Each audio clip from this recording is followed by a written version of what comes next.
Hi, Josh. I'm Tim. I'm the radio play-by-play broadcaster. Looking forward to calling your games, and just thought we'd start by getting a sense from you how practices have gone over the last month, and also your thoughts on the possibility of playing possibly the number 2 and number 3 ranked teams in the country in the first 2 games of your season next week at Mohegan Sun, and how you feel the team is ready for that kind of challenge. Well, I mean, first things, practice has been going great. Coach Hurley's putting in a lot of new stuff. It's like with short notice, so you kind of have to be locked into everything because we don't have a lot of time. So just being able to really lock in and get everything down, especially for a guy like me, I think I could play on like both sides of the court. So, knowing all the positions I can on the court. And it's a lot of talent on the court. So, practice is fun. It's intense. Guys going at it. We're just competing and challenging each other. And I think stuff like that is going to prepare us for when we go play the potential number 1 team in the country. But, I mean, this is why we're here. This is why I came here. Like, a lot of times schools get, like, early preseason games and they might play a mid-major or a low major to get started. No, let's go ahead and see what we're made of off the rip. So I think that's going to be real fun for us. Jordan Spurgeon up next.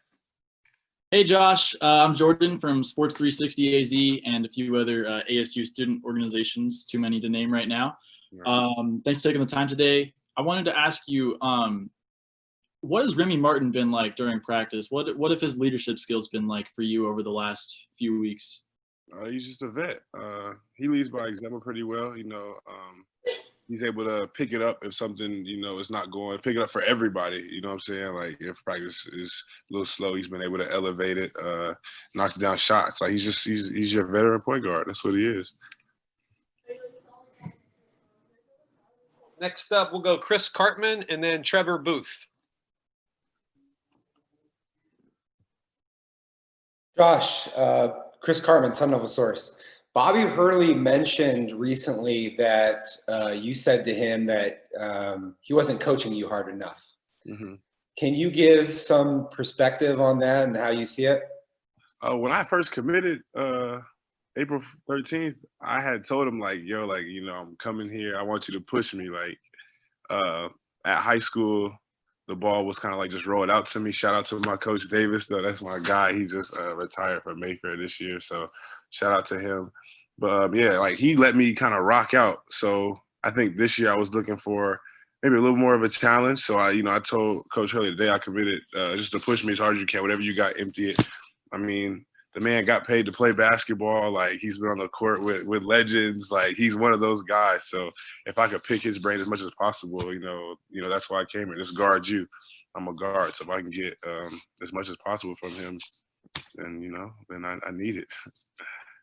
Has he picked it up since you told him that? Yeah, we had like a scrimmage the other day and he got on me. And I think that was his first time he really yelled at me. And in my head, I was like, whoa, what's going on? And then I was like, oh, yeah, this is what I asked for. So it was cool, though. I know how to, stay composed. I'm not really too emotional when it comes to that stuff. I know that these coaches get like that because they want to help us and see us be great. So it's all love. Go Trevor Booth and then Doug Holler, then Michelle Gardner. Hey, Josh, Trevor Booth, also with Sun Devil Source. Coach Hurley has been high on the development of Jalen Graham this offseason in terms of his weight gain and skills. I know you weren't here last year, but how has he meshed with you and the backcourt guys, and then also Pablo and Chris? Them guys are the core. They're going to be the ones that are holding it down inside. I think they're doing pretty good on the defensive end for sure. They're big, so they take up a lot of space. So for guys like me, when I get in the paint, it's crowded. So I guess that's pretty good. And then, JG has been, doing really good, hitting jumpers. He plays really good in the pick and roll, whether he catches it or he rolls. He just does a good job of making the guard's job a lot easier with his size and his athleticism. Let's go Doug Holler, Michelle Gardner, Mike Caratanudo. Josh, Doug Holler. I cover the team for The Athletic. You're wearing number 13 this year, which is a pretty significant number in the program. What's your attachment to number 13? And also, I think you tweeted at one point that you got permission from James Harden. Can you just tell us how that went down and whether or not you have a relationship with James?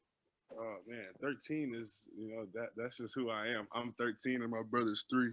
And 133, that's a Bible verse. It's Psalms 133 is how beautiful, how pleasant it is for brothers to dwell in unity. So my brother wears 3 here. So I think it was like just important for me to wear my 13 just so my brother could, match a little bit how we used to. So that was important to me. So I asked them and, I got to go. So that's all that is.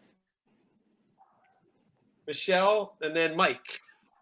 Well, Doug Holler stole my question, so we'll go to another question. I'm Michelle Gardner. I'm from the Arizona Republic newspaper, Josh. What is it going to be like for you to play with your brother this year? Man, it's almost a dream come true. I remember like my last game of my sophomore year after we lost in high school. I was like, man, I'm never going to be able to play with Caleb again. And then we ended up playing that summer together, and man, that was the end of it. So just, man, I watched my brother really grind to get where he's at, like really grind. A lot of people, don't, see or pay attention, but that boy really works his tail off.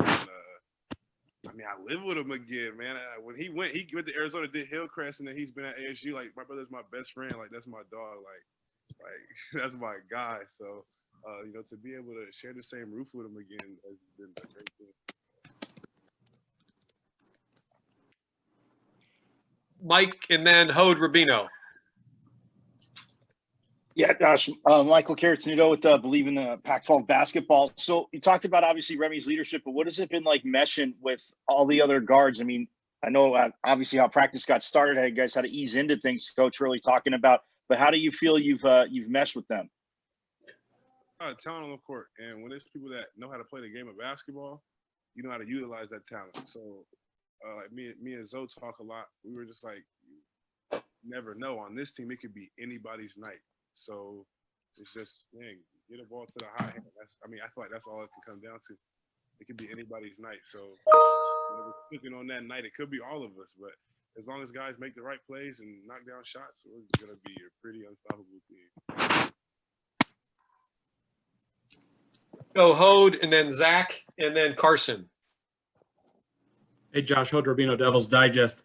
I know a lot of fans have been asking me, there's only one basketball to go around between Remy Martin, Zoe Verge, Josh Christopher, Marcus Bagley.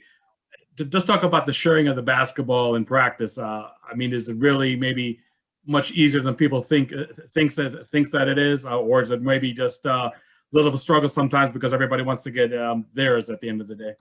Man, that basketball will make its way from one corner to the other and back to the other. I promise you. Of course, there's guys that can go get their own bucket, and we understand that.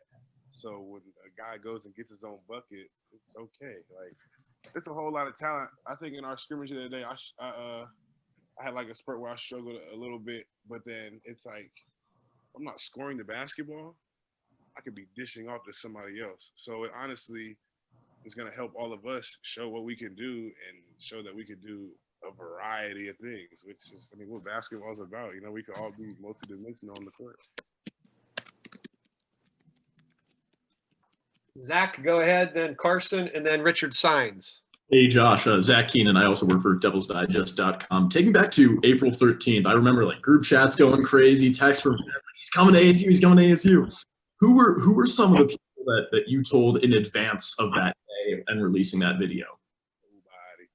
Oh, actually, no, I told my teammates, my coaches, of course my family knew. But my family knew before, during the whole process, when I was just breaking it down, talking to my brothers, my dad, when I was just going over all my options, they were like, it seems you already have your mind made up.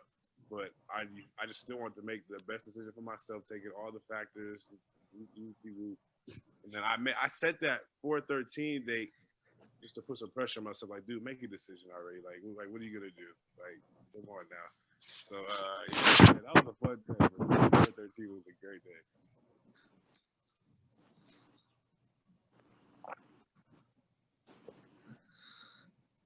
Richard Sines, did I miss anybody? You're next, I think. Yeah, Josh, Richard Sines here with Fox 10. I just wanted to, ask you, a lot has been made about the number of weapons on this team and how that could be an issue because there's only one basketball, but could actually that be a plus for you because teams can't just focus on you and try to stop you, and you've got more weapons around you that could kind of alleviate the pressure, so to speak? I will say Devin Booker averaged 8 points while he was at Kentucky. So the ball is going to make its way around. Like I said, it's a long season, regardless of how many games we play. It's a long season. So, it's just basketball. Basketball's art. You make it work. Whatever you have, you take that and you make it work. It's a lot of talent on the team. I think, like I said, if, all guys got to do is make the right play. Hit the open man. You're cooking, keep cooking. You're not, hit the next man. That's all it is. That's what basketball is. Let's go Carson Breber, and then Jacob Rudner, and then Shane Diefenbach. Hey, Josh, Carson Breber with the State Press. What's it been like for you having Marcus out there motivating each other as two freshmen? We've heard Bobby rave about Marcus and how good he's been, but what's it been like having that sort of competitive environment with you two? I love that guy. Honestly, it's fun to be on the court with him. Every day after practice, we're getting up shots. Like, just two freshmen. Like, I won't hit the corner to start my threes after practice unless Marcus is there. We're like, yo, we shooting? That's just our thing. So, we're diaper dandies, man. I think we're the best freshman duo in the country. I don't see nobody better. Not that I really watch, but just based on what I see in practice from me and him, I think we're a good little freshman for us. Jacob Rudner, followed by Shane Diefenbach, followed by Doug Holler. Hey, Josh, my name is Jacob Rudner from Sun Devil Source. And just to kind of build off of that, did you think that there was a positive, maybe negative pressure that came with you and Marcus being the top-rated high school duo that ASU has ever signed? What kind of pressure did that put on the two of you to perform? I don't really believe in the whole pressure thing. This is I live for this kind of stuff. If I was worried about pressure, I wouldn't have asked to wear number 13 because it was hanging in the rafters or something like that. But no, this is why I'm here. Like, this is exactly why I came here. All the whole pressure stuff. That stuff's all fun to me. Like, pressure's been a part of me all my life, but pressure makes diamonds. So just got to play basketball. Shane Diefenbach, Doug Holler, and then Gabe Schwartz. Going on, Josh? Shane Diefenbach, Cronkite News. I just want to know if you could speak on the transition from Mayfair and California coming to Tempe. What you like, what you don't like, what you miss back home. See, I like to keep my emotions out of a lot of stuff. So I could be up here and say, man, I miss home. I want to go back so bad. I miss my grandma, but I signed the papers, so I'm out here now. So it's just time to work. But of course, I think about going back home and miss the Cali weather. Sometimes it's stupid hot out here, but no, I'm here to play basketball. I'm here to win games. I'm here to wear my Sun Devil jersey and put on a show, win games, and go win a championship. So just got to handle business. Josh, earlier you said that you just felt Coach Hurley's wrath not too long ago when he got on you in practice. What did you do to have him kind of light into you like that? Oh, I think he blew up some crazy play. He's real good at doing stuff on the fly. So it was a play where I was supposed to come off, and I didn't know if it was a handoff or a screen. And I had just messed the play up, and he was livid.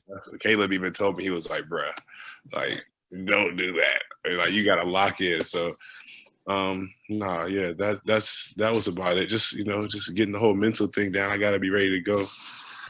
But, that was it right there.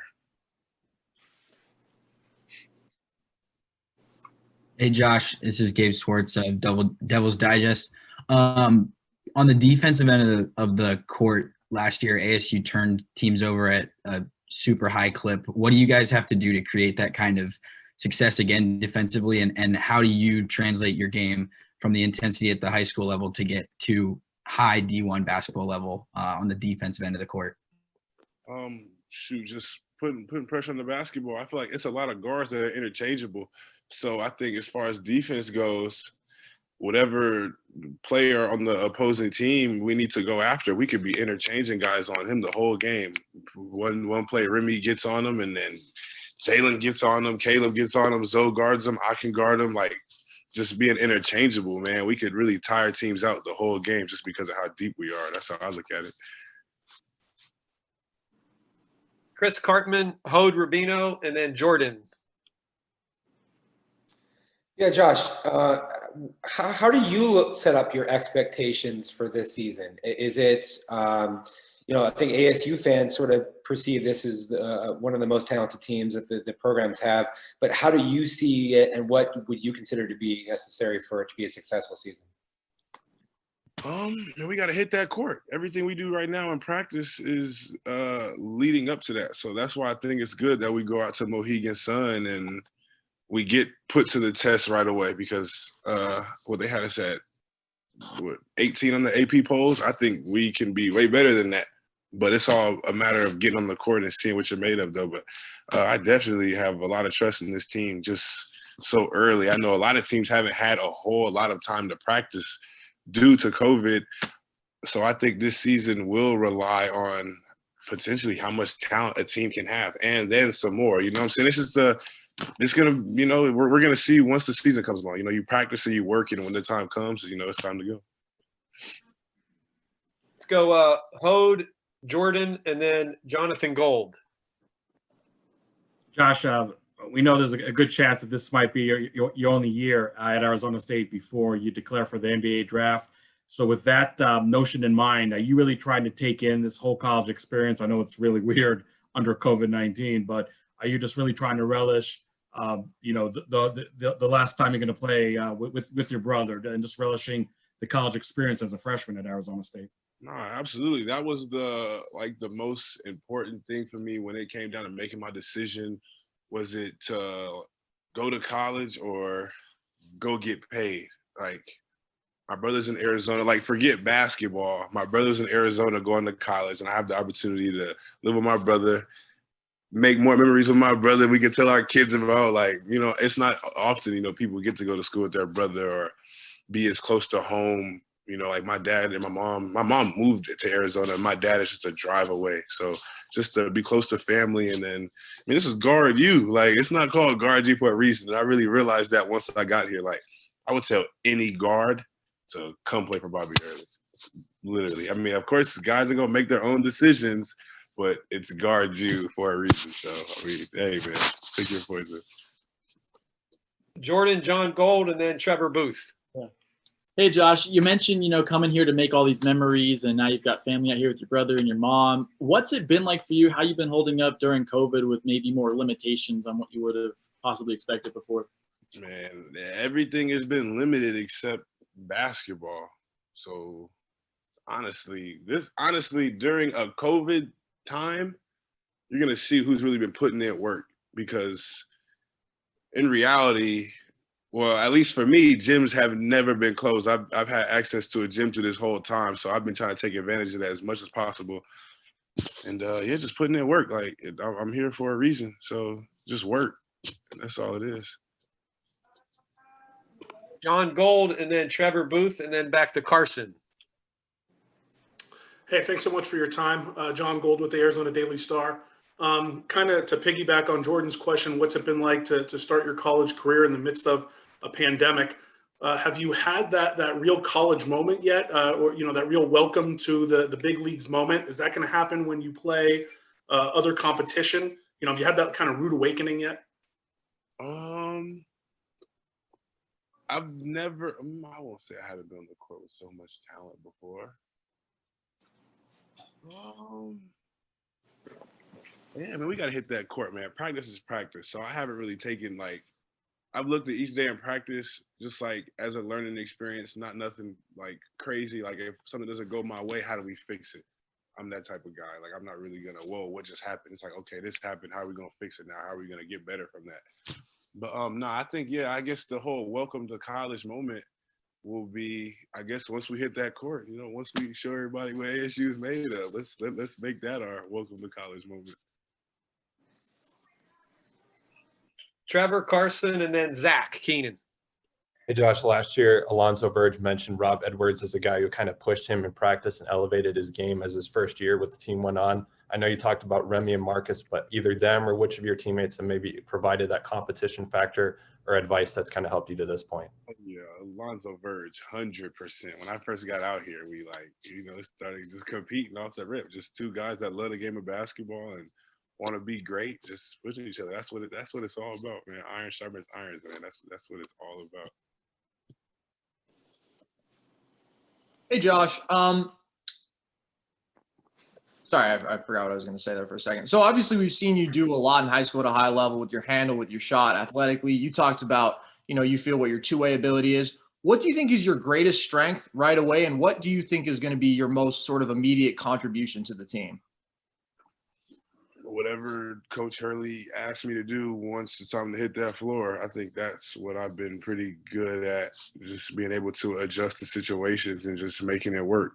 I think I've been like just a very good basketball player. I think I'm a good two-way player. So I think when it comes to putting the ball in the basket, making plays, or being on the defensive end, getting deflections or blocking shots, I think I've blocked a handful of big guys in my time playing basketball. So I think I'll even be able to get down in there with the bigs and protect the rim. I think that's the most important thing. I think we have a whole lot of guards in the perimeter, but I think if some of us could get down and really help the bigs down inside, because it's three of us on the perimeter, it's two of them. So if it comes down to it, let's try to, help those bigs as much as possible. Let's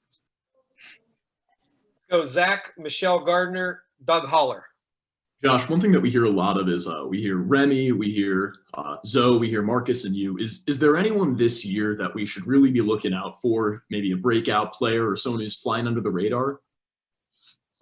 Everybody. Caleb Christopher, Holland Woods, Jalen House, Pablo, Chris Austin is elite. Everybody, man, expect something from everybody. Everybody has shown that those glimpses of greatness. So I think that's why this team is really good. I think the depth that we have can really take us very far.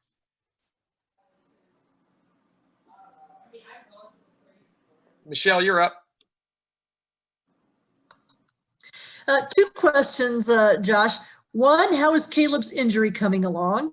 And number two, what's it like, in the age of COVID, and any worries about maybe this season may not play out as you want and you hope? One, Caleb is doing great. He just hit the court yesterday, so he's, back live. He's going to ease his way into it. Man, my guy came in and took a huge charge yesterday. That might have been the only charge of the day. So while he eases his way back in, he's definitely gonna help us. I think in yesterday's practice, it was a play where we needed a stop to win. So he got the charge, and then we ended up scoring down there. So guys to be able to make plays on both ends, man, we're gonna need that little spark plug. He's that kind of guy.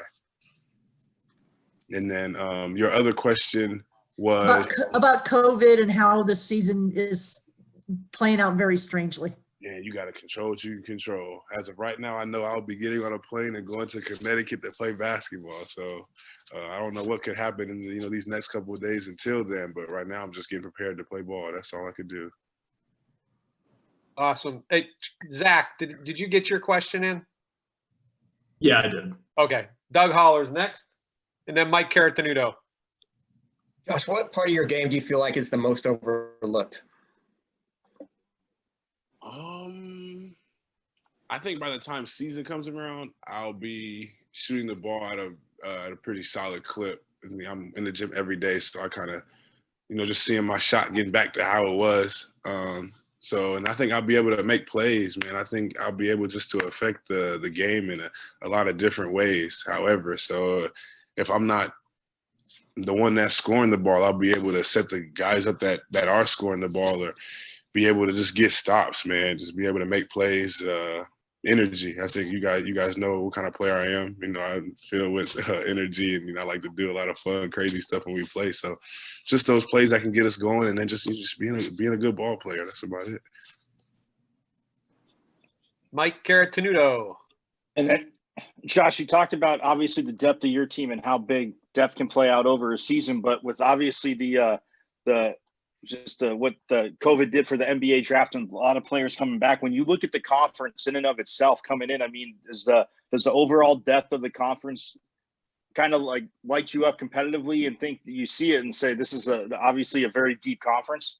Yeah, this is what it's all about. When my brother played at Cal, I done seen James Harden play. I saw Isaiah Thomas play, Quincy, my brother Pat, Jerome Randall, Ryan Anderson, all these guys.